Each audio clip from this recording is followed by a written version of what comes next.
Now to the Trump presidency and the president and first lady arriving late this afternoon in Palm Beach for some time at Mar-a-Lago after what has been another wild week in Washington. Margaret Brennan, moderator of Face the Nation, joining us now from Washington, D.C. And it's hard to know where to start, really, with everything that went on at the White House this week, Margaret. So let's start talking about the listening session that took place at the White House on guns, where the president's positions seemed to surprise a lot of people.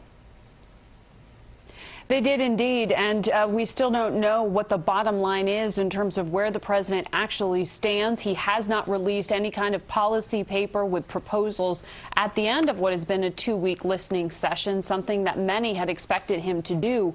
What we saw live in front of the TV cameras when the president sat down with senators and congressmen was from the gut. That was the president speaking from his heart in terms of the kind of changes he would like to see. And many of those things really go against the Republican policies so far, and certainly the policies supported by congressional leadership, who the president would be asking to try to craft these into law. And so a lot of the ideas thrown out there, including when the president said something along the lines of being able to take guns away from the mentally ill without due process ahead of time, caused a lot of concern. He had this Oval Office meeting along with the vice president and the heads of the NRA, and now the positions seem to have softened. They seem to have changed. Exactly what the president is asking Congress to do remains unclear. He had asked Senator Joe Manchin, one of our guests on Sunday, a Democrat from West Virginia, to move forward with his proposal to try to close what he calls the loophole when it comes to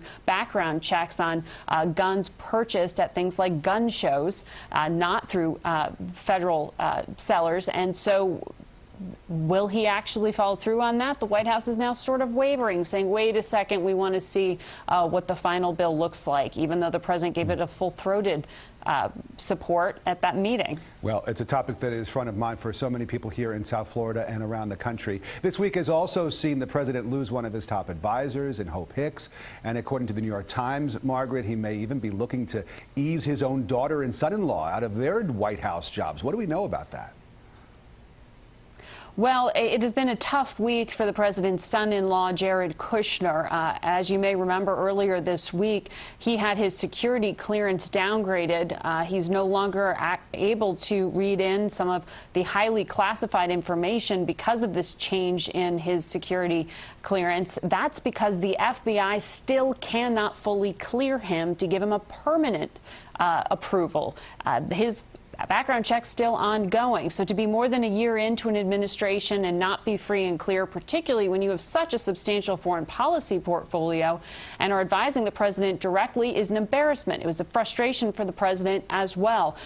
That is just one of the reasons that you're hearing these reports and questions about whether Ivanka Trump and her husband will remain in Washington. So far, the White House says they are. No shortage of material for you to cover this weekend on Face the Nation. Margaret Brennan, thank you so much. And you can watch Margaret on Face the Nation. Her guests this week, Senators Lindsey Graham and Joe Manchin, and Andrew Pollack, who is the father of Stoneman Douglas High School victim Meadow Pollack, very familiar to viewers here in South Florida. That is coming up Sunday morning at 10:30 a.m. And then stick around for Facing South Florida with Jim DeFede. Jim sits down with Congressman Ted Deutsch, who represents Parkland. That is Sunday at 11:30, only right here on CBS 4.